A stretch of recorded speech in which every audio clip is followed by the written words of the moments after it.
Hello, Miss Paula. It's our Read and Relax Day today. Thank you so much for reading to us as we snuggle with our PJs. And you're here to read one of your favorite books. Yes, my favorite book, Corduroy. When I was little, growing up, I had my favorite teddy bear named Patches. Oh. And this reminds me of Patches. So I wanted to share this with you. I just want to say I miss you so much. I miss serving you lunches every day, and I miss you coming in for all your Band-Aids that you need, and I hope you guys are staying comfy at home. But I wanted to read you this because it reminds me of my childhood. So I'm going to start reading it to you, and it's called Corduroy. Corduroy is a bear who once lived in the toy department of a big store. Day after day, he waited with all of his other animals and dolls for somebody to come along and take him home.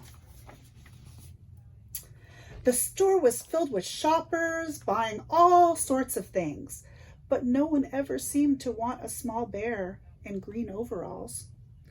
Then one morning, a little girl stopped and looked straight into Corduroy's bright eyes.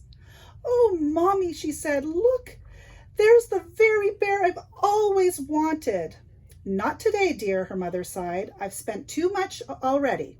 Besides, he doesn't look new. He's lost the button to one of his shoulder straps." Can you see he's missing the button right there on his shoulder strap? Corduroy watched them sadly as they walked away. "I didn't know I'd lost a button," he said to himself. "Tonight I'll go and see if I can find it."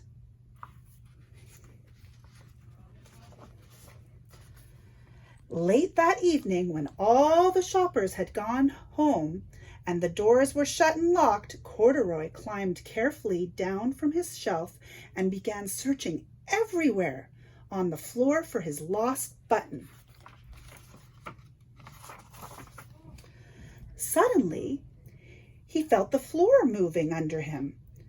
Quite by accident, he had stepped onto an escalator and up he went. Could this be a mountain? He wondered. "I think I've always wanted to climb a mountain." He stepped off the escalator as it reached the next floor, and there before his eyes was a most amazing sight. Tables and chairs and lamps and sofas and rows of beds. "This must be a palace," Corduroy gasped. "I guess I've always wanted to live in a palace." He wandered around admiring the furniture.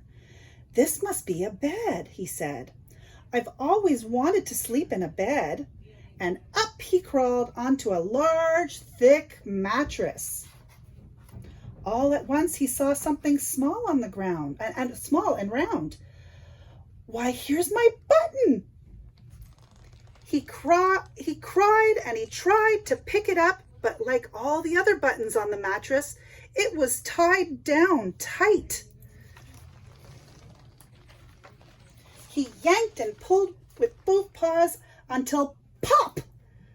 Off came the button, and off the mattress Corduroy toppled. Bang! Onto the tall lamp on the floor. Over it fell with a crash.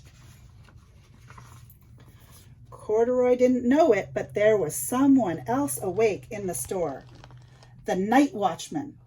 He was doing his rounds on the floor above.